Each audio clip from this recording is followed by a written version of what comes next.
everyone, I am Pooja Chaudhary. So after requesting of many students, today I am here with class 10th chemistry of chapter 1. So first of all we will discuss about the what is the chemical reaction. Chemical reactions होती क्या, आपका chapter ही है chemical reaction and equations. तो आज हम पढ़ेंगे equations और chemical reactions के बारे में. सबसे पहले बात करते हैं केमिकल रिएक्शंस क्या होती हैं. केमिकल रिएक्शंस होती हैं, देखो सबसे पहली बात आपको दो चीज़ों का पता होना चाहिए, what is the reactant and what is the product. देखो रिएक्टेंट क्या होते हैं, जो चीज़ें आपस में रिएक्ट कर रही हैं. सपोज दो चीज़ें आपस में क्या कर रही हैं, रिएक्ट कर रही हैं, और रिएक्ट करके जो वो नई चीज़ बना रही हैं वो आपका क्या कहलाएगा, प्रोडक्ट. और जो चीज़ें आपस में रिएक्ट कर रही हैं वो क्या कहलाएंगे, आपके रिएक्टेंट. फॉर एग्जाम्पल मैं कहने लगूँ कि मैंने एक ग्लास पानी लिया, इस पानी के अंदर मैंने क्या डाल दिया, 1 स्पून सॉल्ट डाल दिया. तो रिएक्शन किसके बीच में हुई, पानी और सोल्ट के बीच में. तो पानी और सोल्ट मेरे क्या है, रिएक्टेंट, और दोनों मिक्स हो गए दोनों ने क्या बनाया, सोल्ट सॉल्यूशन. तो वो मेरा क्या है, प्रोडक्ट. तो केमिकल रिएक्शंस होती क्या है, केमिकल रिएक्शंस वो होती हैं जहाँ पे जो रिएक्टेंट होते हैं आपस में रिएक्ट करके एक नया सब्सटेंस बनाते हैं विद न्यू प्रॉपर्टीज. देखिए आपका सोल्ट क्या था, सॉलिड फॉर्म में था, वाटर क्या था, लिक्विड फॉर्म में था. सॉल्ट और वाटर दोनों की प्रॉपर्टीज क्या थी, अलग अलग थी, लेकिन जब दोनों मिल गए दोनों ने क्या बना लिया, सॉल्ट सॉल्यूशन बना लिया. तो उनकी प्रॉपर्टी, सॉल्ट सॉल्यूशन की प्रॉपर्टी डिफरेंट हो गई सॉल्ट से और वाटर से. ठीक है, तो इस तरीके की रिएक्शन जहां पर क्या हो कि जो रिएक्टेंट हो उन दोनों रिएक्ट करके एक नई चीज बनाए, एक नया प्रोडक्ट बनाए जिसकी प्रॉपर्टीज क्या हो, नई प्रॉपर्टीज के साथ, जिसकी प्रॉपर्टीज क्या हो, बिल्कुल न्यू हो, रिएक्टेंट से बिल्कुल अलग हो. इसे हम एग्जांपल के साथ समझते हैं. हमने क्या लिया, एक मैग्नीशियम रिबन लिया. सपोज अभी मेरे पास नहीं है, हम सिर्फ समझेंगे. हमने क्या लिया, एक मैग्नीशियम रिबन सब समझते हैं ना, एक स्ट्रिप्स आती है, मैग्नीशियम का रिबन लिया हमने, उसको क्या किया, बर्न किया. जब हम मैग्नीशियम रिबन को बर्न कर रहे हैं तो किसकी रिएक्शन हो रही है, मैग्नीशियम की रिएक्शन हो रही है. अब किससे हो रही है, हम तो जला रहे हैं, रिएक्ट किससे हो रही है. अरे जब कोई चीज़ जलती है वो किसकी प्रेजेंस में जलती है, ऑक्सीजन की प्रेजेंस में जलती है. दैट मीन्स जो रिएक्शन हो रही है मैग्नीशियम और ऑक्सीजन, तो हम इक्वेशन क्या लिखेंगे, Mg+O2. तो ये मैग्नीशियम और ऑक्सीजन हमने क्यों लिखा, देखो कोई भी कंबशन कब पॉसिबल है, in the presence of oxygen. जहां ऑक्सीजन प्रेजेंस होगी वहीं पे क्या होगी, कोई चीज कंबशन हो पाएगी. तो हमने क्या किया, मैग्नीशियम रिबन को जब हमने बर्न किया तो रिएक्टेंट कौन हुए, मैग्नीशियम प्लस ऑक्सीजन. दोनों चीजों ने रिएक्ट किया, रिएक्ट करने के बाद हमारे पास एक ऐश बन गई व्हाइट कलर की, जिसे हमने कहा मैग्नीशियम ऑक्साइड. जो मैग्नीशियम ऑक्साइड बना वो हमारा क्या था, प्रोडक्ट था. तो यहाँ पे रिएक्टेंट कौन थे, मैग्नीशियम एंड ऑक्सीजन. दोनों की प्रॉपर्टीज अलग थी, मैग्नीशियम अलग था, ऑक्सीजन अलग थी. मैग्नीशियम एक रिबन था और ऑक्सीजन एक गैस थी. दोनों ने मिलकर एक पाउडर बनाया व्हाइट कलर का, जो क्या बना, आपका मैग्नीशियम ऑक्साइड बना विद न्यू प्रॉपर्टी, जिसकी प्रॉपर्टीज बिल्कुल अलग थी मैग्नीशियम और ऑक्सीजन से. अब हम समझेंगे नोट्स के थ्रू. देखिए जो आपस में रिएक्ट कर रहे हैं उन्हें हम बोलते हैं रिएक्टेंट. रिएक्टेंट आपके कितने भी हो सकते हैं, 2 भी हो सकते हैं, 3 भी हो सकते हैं.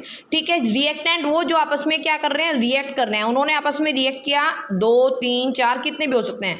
उन्होंने रिएक्ट किया, रिएक्ट करके जो वो बना रहे हैं उन्होंने बना दिया सपोज D+E. अब जरूरी नहीं हमने 3 चीज़ें मिक्स की हैं तो 3 ही बने, 2 भी बन सकती है, 1 भी बन सकती है, 3 भी बन सकती हैं. ठीक है, सपोज ये हमारी जो नई चीज़ें बनी है हमारी क्या है, प्रोडक्ट, और ये हमारी क्या होंगी, ये हमारे होंगे रिएक्टेंट. रिएक्टेंट और प्रोडक्ट, जो प्रोडक्ट होंगे उनकी प्रॉपर्टीज अलग होंगी, जो रिएक्टेंट होंगे उनकी प्रॉपर्टीज अलग होगी. हमने मैग्नीशियम एक रिबन लिया, उसको हमने बर्न किया, हीट दी उसको, ऑक्सीजन की प्रेजेंस में वो जला, मैग्नीशियम ऑक्साइड बन गया, एक व्हाइट पाउडर आपका बन गया. ठीक है, ये क्या हुई, रिएक्शन हुई. अब हम समझेंगे एग्जाम्पल्स के साथ. बात करते हैं एग्जाम्पल्स की. बहुत सारे एग्जाम्पल हमारी डेली लाइफ में है जिनमें केमिकल रिएक्शंस हो रही है. फॉर एग्जाम्पल हम बात करें रेस्पिरेशन, हम रेस्पिरेशन करते हैं, ब्रीथिंग करते हैं, वो भी क्या है, केमिकल रिएक्शन है. डाइजेशन, हमारा फूड डाइजेस्ट हो रहा है, उसमें भी क्या हो रही है, केमिकल रिएक्शन हो रही है.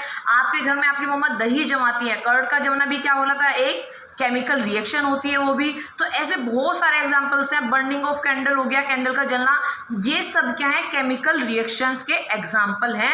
इन सब में केमिकल रिएक्शंस हो रही हैं. अब जब केमिकल रिएक्शन होती है तो बहुत सारे चेंजेस भी होते हैं, जैसे कि लाइक किसी में फॉर्मेशन ऑफ प्रेसिपिटेट, कोई रिएक्शन हो रही है, रिएक्टेंट में प्रेसिपिटेट नहीं है, लेकिन जब प्रोडक्ट बन रहा है उसमें क्या बन जा रहा है, प्रेसिपिटेट बन जा रहा है. प्रेसिपिटेट क्या होता है, इनसोल्यूबल पार्टिकल जो डिसोल्व ना हो. ठीक है, जो डिसोल्व ना हो, इनसोल्यूबल पार्टिकल जो होते हैं उन्हें हम बोलते हैं प्रेसिपिटेट. ठीक है, चेंज इन कलर, कलर में चेंज हो जाए, चेंज इन स्टेट, स्टेट में चेंज हो जाए, चेंज इन टेम्परेचर, टेम्परेचर में चेंज हो जाए। ऐसे बहुत सारे एग्जांपल हो जाते हैं जिसमें क्या होते हैं, केमिकल रिएक्शंस के एग्जांपल होते हैं। ठीक है, अभी हम वन बाय वन एक एक को समझेंगे कैसे कैसे। सबसे पहले हम समझते हैं एवोल्यूशन ऑफ गैसेस। गैसेस का एवोल्यूशन होना, ऐसी केमिकल रिएक्शन जहां गैस इवोल्व हो, जहां गैस निकले, उसे हम कहेंगे एवोल्यूशन ऑफ गैसेस। सपोज हमने कोई कॉनिकल फ्लास्क लिया, कॉनिकल फ्लास्क मेरे पास नहीं है, अभी मैं एक ग्लास ले रही हूँ बोरोसिल का। ठीक है, हमने एक बोरोसिल का ग्लास लिया, हमने क्या किया, इसमें कुछ जिंक ग्रेन्यूल्स डाल दी, जिंक की ग्रेन्यूल्स हमने इसमें डाल दी, और ऊपर से हम डाल रहे हैं उसमें डाइल्यूट सल्फ्यूरिक एसिड। याद रखिए, आप डाइल्यूट सल्फ्यूरिक एसिड भी ले सकते हैं, साथ में आप डाइल्यूट हाइड्रोक्लोरिक एसिड भी ले सकते हैं, दोनों में ही आपकी सेम रिएक्शन होगी। जब हमने डाइल्यूट सल्फ्यूरिक एसिड डाला तो हमने चेक किया जो जिंक ग्रेन्यूल्स हैं उनमें से बबल्स निकल रहे हैं। वो बबल्स क्या थे, वो बबल्स थे हाइड्रोजन गैस, जो निकल रहे थे वो आपके क्या थे, हाइड्रोजन गैस थी। साथ में हमने उसको टच करके देखा तो जो हमारा कॉनिकल फ्लास्क था वो हल्का सा हमें गर्म लग रहा है, वो क्या हो गया, उसका टेम्परेचर थोड़ा इंक्रीज हो गया। दैट मीन्स रिएक्शन एक्सोथर्मिक भी है, जिसमें क्या हो रही है, आपकी हीट इवॉल्व हो रही है। तो आपकी रिएक्शन में क्या हो रहा है, आपकी हाइड्रोजन गैस भी निकल रही है और साथ में आपकी एक्सोथर्मिक रिएक्शन भी हो रही है। ठीक है, तो चेंज इन टेम्परेचर भी हो रहा है और इवोल्यूशन ऑफ गैस भी हो रहा है। दूसरा हम समझते हैं फॉर्मेशन ऑफ प्रेसिपिटेट। सपोज हमने एक और बीकर लिया, उस बीकर में हमने क्या डाला, पोटेशियम आयोडाइड लिया। पोटेशियम आयोडाइड लेने के बाद हमने उसमें लेड नाइट्रेट मिक्स किया। जब लेड नाइट्रेट मिक्स करेंगे तो उसमें हमारा क्या बन जाएगा, लेड आयोडाइड के येलो प्रेसिपिटेट बन जाएंगे। ध्यान से सुनिए, पोटेशियम आयोडाइड लिया, लेड नाइट्रेट डाला, तो हमने देखा ऊपर एक येलो कलर का इनसोल्यूबल पार्टिकल्स आ गए हैं ऊपर। वो क्या थे, हमारे येलो कलर के प्रेसिपिटेट थे, जो क्या था, लेड आयोडाइड था। तो इस रिएक्शन में क्या हुआ, इसमें फॉर्मेशन ऑफ प्रेसिपिटेट हो गया, प्रेसिपिटेट बन गए। पहली वाली रिएक्शन जो हमने पढ़ी थी उसमें क्या हुआ था, चेंज इन टेम्परेचर हुआ था, साथ में आपका क्या हो गया था, evolution of gas, hydrogen gas निकल रही थी। ऐसे हम और एग्जाम्पल से समझते हैं। कलर, कलर में चेंज कैसे होता है, हमने लिया पोटेशियम परमैंगनेट का सॉल्यूशन लिया। पोटेशियम परमैंगनेट आप सबने लैब में देखा होगा, पर्पल कलर के पार्टिकल्स होते हैं, उन पार्टिकल्स को एक दो पार्टिकल लो, पूरा वाटर हमारा क्या हो जाता है, पर्पल कलर का हो जाता है, डिफ्यूज हो जाता है वो जो पोटेशियम परमैंगनेट होता है। तो आपने क्या लिया, अपना पोटेशियम परमैंगनेट का एक सॉल्यूशन बनाया। उस सॉल्यूशन को बनाने के बाद हमने उसमें सिट्रिक एसिड लिया। सिट्रिक एसिड आपका कौन किस में होता है, जो लेमन होता है, लेमन कंटेन होता है सिट्रिक एसिड से। जब हमने उसमें सिट्रिक एसिड डाला तो जो उसका पर्पल कलर था वो डिसअपियर हो गया, वो कैसा हो गया, कलर लेस हो गया। तो यहाँ पे क्या हुआ, चेंज इन कलर, कलर में चेंज हो गया। तो ये सब क्या हो रही है, केमिकल रिएक्शंस हो रही हैं, हाइड्रोजन गैस निकल रही है, आपका चेंज इन स्टेट हो रहा है, चेंज इन टेम्परेचर हो रहा है, सब क्या है, ये चेंज इन कलर हो रहा है। ये सब क्या है आपके, ये सब आपकी केमिकल रिएक्शंस हैं। अब केमिकल रिएक्शंस के बाद हम आ जाते हैं कि केमिकल रिएक्शंस को how can we balance any chemical reaction, हम किसी भी केमिकल रिएक्शन को कैसे बैलेंस कर सकते हैं, ये हम सीखेंगे नोट्स के थ्रू। आइए देखिए, हम इस इक्वेशन को समझते हैं। जब भी कोई इक्वेशन समझेंगे उससे पहले हमें क्या करना होगा, आप देखिए आपके रिएक्टेंट क्या क्या हैं। हमारे पास 3 रिएक्टेंट हैं, एक तरफ ये हमारे रिएक्टेंट हैं और ये हमारे क्या हैं, प्रोडक्ट हैं। रिएक्टेंट में हमने देखा कार्बन है, हाइड्रोजन है और साथ में आपका क्या है, ऑक्सीजन है। कार्बन इधर कितने हैं, 1 कार्बन है। इधर कितने कार्बन है प्रोडक्ट में, 1, हमने 1 लिख लिया। हाइड्रोजन इधर कितने हैं, 4 है, हमने यहाँ पे 4 लिखा। इधर हाइड्रोजन कितने हैं, 2 हैं, इधर हम 2 लिखेंगे। इधर ऑक्सीजन कितने हैं, 2 हैं, इधर 2 लिखा। इधर ऑक्सीजन कितने हैं, 2 और 1 3। अब हमें क्या करना होगा, इसे बैलेंस करना होगा। बैलेंस करने के लिए हम क्या करेंगे, देखो सबसे पहले हम हाइड्रोजन को बैलेंस करते हैं। इधर 4 है, इधर 2 है। हाइड्रोजन को हमें बैलेंस करने के लिए यहाँ पे सिर्फ क्या करना होगा, 2 ऐड करना होगा। जिसको भी हम ऐड करेंगे उसको बॉक्स में कर देंगे ताकि हमें पता रहे हमने क्या ऐड किया है। जब हमने इधर 2 ऐड कर दिया, अब क्या चेंजेस हुए, देखो इसमें क्या चेंजेस हुआ। इधर तो हाइड्रोजन 4 था, इधर कितना हो गया, 2 2 जा 4, तो यहाँ पे अब क्या हो गया है, 4। साथ में आप देखो ऑक्सीजन इधर कितनी थी, 2, और इधर कितनी हो गई ऑक्सीजन, 2 ये और 2 ये, 2 मल्टीपल में इसके साथ भी होगा और इसके साथ भी होगा। तो अब इधर हाइड्रोजन कितने, आपकी ऑक्सीजन कितनी हो गई, 2 और 2। अब इधर ऑक्सीजन हो गई 4, बट इधर कितनी ऑक्सीजन थी, 2। इधर भी हमें 4 करना होगा, तो हमने यहाँ पे क्या किया, 2 ऐड कर दिया। अब हमारे इधर भी कितने हो गए, 4। तो हमारी इक्वेशन बैलेंस हो चुकी है, 1 1 4 4 4 4। हमने इधर ये 2 ऐड किया, इधर 2 ऐड किया, जिससे हमारी इक्वेशन क्या हो गई, बैलेंस हो गई। अब लेते हैं, we will take now another example. आइए नेक्स्ट इक्वेशन समझते हैं, जिसमें हमने क्या लिया है, Fe + H2O Fe3O4 + H2। हमने लिख लिया। हमारे पास रिएक्टेंट कौन कौन से, हमारे पास रिएक्टेंट हैं आयरन, हाइड्रोजन और ऑक्सीजन। आयरन का इधर हमारा कितना है, 1, इधर कितने हैं, 3।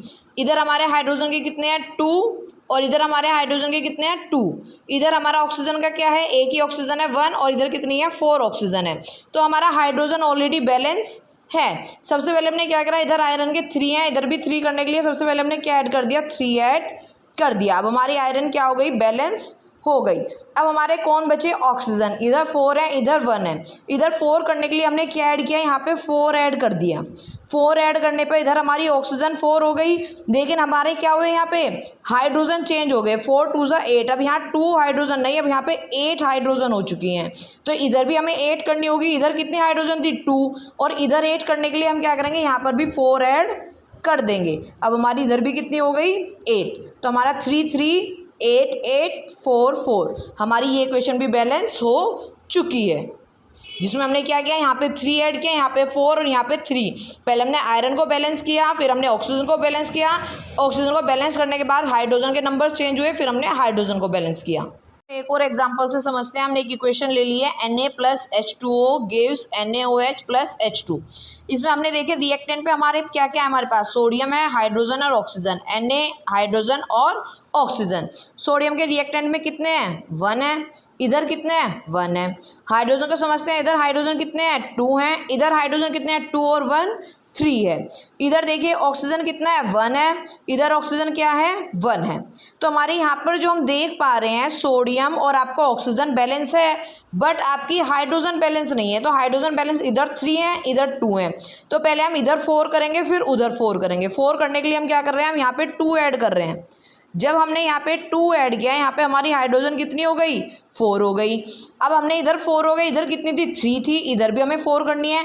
अब अगर 2 हम यहाँ पे ऐड करते हैं तो 2 2 जा 4 और 1 5 हो जाएंगे। 5 हमें नहीं चाहिए, हमें 2 चाहिए। तो हम 2 कहाँ ऐड करेंगे, 2 हम यहाँ करेंगे, जिससे क्या होगा, यहाँ पर 2 तो Na हो गए और 2 क्या हो गए ऑक्सीजन और 2 क्या हो गई हाइड्रोजन। तो आपके 2 हाइड्रोजन ये, 2 हाइड्रोजन ये, यहाँ पर कितने हो गए आपके 4 हो गए। साथ में आपका सोडियम यहाँ पर 2 हो गया है, तो यहाँ पर भी हम क्या लगा देंगे 2 लगा देंगे। सोडियम आपका 2 हो चुका है। और ऑक्सीजन को चेक करेंगे, ऑक्सीजन कितनी है, इधर आपकी 2 ऑक्सीजन है और इधर आपकी 2 ऑक्सीजन है। ऑक्सीजन आपकी 2 2 हो चुकी है। अब आपकी पूरी इक्वेशन बैलेंस हो चुकी है, 2 2 4 4 2 2 पूरी इक्वेशन आपकी बैलेंस हो चुकी है। आगे चलते हैं। चलिए अब हम बात करते हैं types of chemical reactions. Types of chemical reaction discuss करने से पहले मैं आप सबको बता देना चाहती हूँ कि इस चैप्टर को आपको पार्ट्स में भेजूंगी मैं। पार्ट 1, पार्ट 2, पार्ट 3 इस तरीके से आपके ये जो चैप्टर की वीडियोज़ हैं इस तरीके से आएंगी, क्योंकि पूरा चैप्टर एक वीडियो में पॉसिबल नहीं है। ठीक है, आज मैं आपको टाइप्स ऑफ केमिकल रिएक्शंस में कुछ रिएक्शंस बता दूंगी, लेकिन कुछ रिएक्शंस बहुत इंपॉर्टेंट है जिन्हें डेस्क्राइब नोट्स के थ्रू ही किया जा सकता है। उनके लिए मैं नेक्स्ट वीडियो बना के डालूंगी कल तक। ठीक है, अभी हम बात करते हैं हमारी कितने टाइप्स ऑफ केमिकल रिएक्शंस हैं, कितने टाइप्स की केमिकल रिएक्शंस हमें पढ़नी है। तो हम बात करें टोटल 7 टाइप्स की केमिकल रिएक्शंस है। 7 टाइप्स की केमिकल रिएक्शन हमें पढ़नी है। फर्स्ट हम पढ़ेंगे कॉम्बिनेशन रिएक्शन, सेकेंड हम पढ़ेंगे डीकम्पोजिशन रिएक्शन, थर्ड हम पढ़ेंगे डिस्प्लेसमेंट रिएक्शन, फोर्थ हम पढ़ेंगे डबल डिस्प्लेसमेंट रिएक्शन, फिफ्थ हम पढ़ेंगे endothermic and exothermic reaction, sixth हम पढ़ेंगे प्रेसिपिटेशन रिएक्शन और सेवेंथ हम पढ़ेंगे oxidation and reduction reaction. One by one हम एक एक रिएक्शन को डिस्क्राइब करेंगे। ठीक है, सबसे पहले हम बात करते हैं कॉम्बिनेशन रिएक्शन। कॉम्बिनेशन रिएक्शन कौन सी होती है, इन विच रिएक्शन दो सब्सटेंस जिसमें 2 या 2 से ज्यादा सब्सटेंस आपस में जुड़ के एक सिंगल प्रोडक्ट बनाते हैं, एक सिंगल सब्सटेंस बनाते हैं। इन विच रिएक्शन दो सब्सटेंस 2 और more substance mix and form a one single substance, जहाँ पे 2 या 2 से ज्यादा सब्सटेंस क्या हो जाएंगे, मिक्स हो जाएंगे और क्या बनाएंगे, एक सिंगल सब्सटेंस बनाएंगे। प्रोडक्ट सिर्फ एक होगा, रिएक्टेंट आपके 2 या 3 हो सकते हैं। ऐसी रिएक्शन आपकी कहलाएंगी combination reaction. Like for example हम ले लें, कार्बन ऑक्सीजन से जुड़ रहा है, कार्बन ऑक्सीजन आपके क्या है, रिएक्टेंट है। प्रोडक्ट क्या बन रहा है, CO2, एक प्रोडक्ट, सिंगल प्रोडक्ट। हाइड्रोजन और वाटर जुड़ रहे हैं, कितने रिएक्टेंट है, 2 रिएक्टेंट, दोनों जुड़ के क्या बना रहे हैं, वाटर। तो वाटर आपका क्या है, एक सिंगल प्रोडक्ट। हाइड्रोजन और क्लोरीन जुड़ रहे हैं, हाइड्रोजन क्लोरीन जुड़ के क्या बना रहे हैं, हाइड्रोजन क्लोराइड क्या बन रहा है, एक सिंगल प्रोडक्ट। तो ऐसी रिएक्शन है जहाँ पे रिएक्टेंट तो 2 हो या 3 भी हो सकते हैं और वो आपस में जुड़ के एक सिंगल प्रोडक्ट आपका बनाएंगे, वो आपकी क्या कहलाएंगी, कॉम्बिनेशन रिएक्शन कहलाएंगी। अब बात करते हैं डीकम्पोजिशन रिएक्शन की। decomposition reaction, those reaction in which a compound splits up into two or more simpler substances, जिसमें क्या है, रिएक्टेंट तो एक है और प्रोडक्ट आपके 2 या 3 हो सकते हैं। एक तरीके से समझा जाए, आपने अभी कॉम्बिनेशन रिएक्शन पढ़ी, कॉम्बिनेशन रिएक्शन को जस्ट उल्टा कर दो कि रिएक्टेंट एक सिंगल होगा लेकिन प्रोडक्ट आपके 2 भी हो सकते हैं, आपके 3 भी हो सकते हैं। ठीक है, एक सिंगल रिएक्टेंट टूट जाए 2 या 2 से ज्यादा पार्ट्स में, वो रिएक्शन आपकी कहलाती है डीकम्पोजिशन रिएक्शन।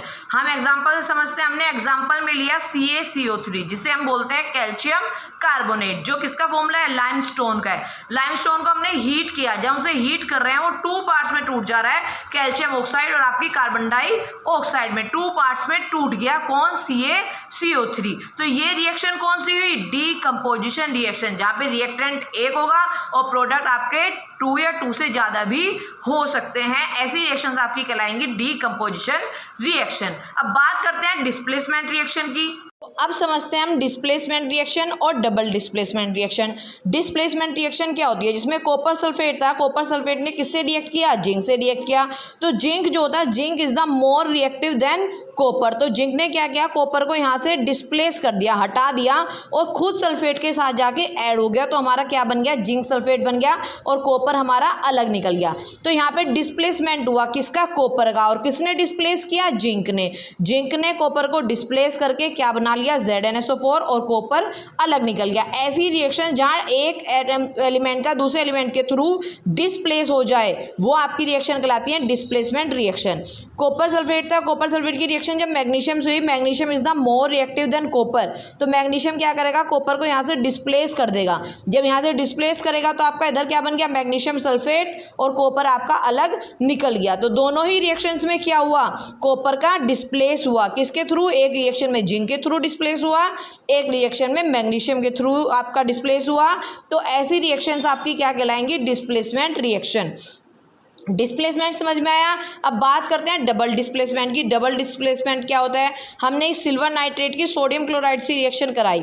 ये हमने क्या लिया, AgNO3 जो हमारा सिल्वर नाइट्रेट है, ये हमारा सोडियम क्लोराइड है।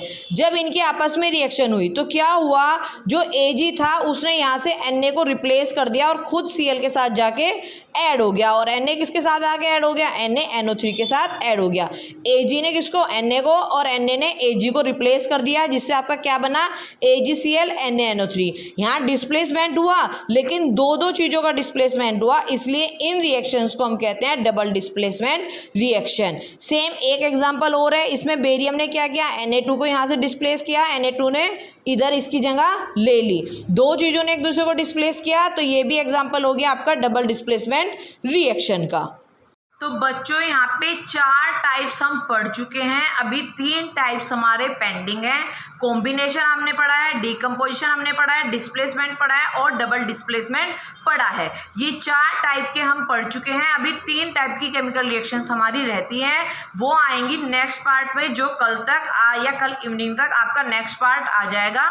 3 या 4 वीडियोस में आपका पूरा चैप्टर कंप्लीट हो जाएगा। ठीक है बच्चे, आपकी कोई भी क्वेरीज हैं, कोई भी डाउट है तो आप मुझे कमेंट बॉक्स में बता सकते हैं, मैं आपके डाउट्स क्लियर करूंगी और जो भी आपकी क्वेरीज होंगी उनके ऊपर मैं वीडियोस अपलोड कर दूंगी। सभी बच्चों से मेरी रिक्वेस्ट है, प्लीज़ अगर आप चाहते हैं और वीडियोस, आपकी कुछ क्वेरीज हैं, कुछ भी डाउट है केमिस्ट्री में, कुछ भी आपको लगता है, तो प्लीज़ पहले आप चैनल को सब्सक्राइब करिए, लाइक करिए, शेयर करिए और अपनी क्वेरीज मुझे बताइए। मैं आपकी सारी क्वेरीज क्लियर करूँगी और बोर्ड में मैं आपके साथ हूँ। हम अच्छा नंबर स्कोर करेंगे। Thank you, best of luck.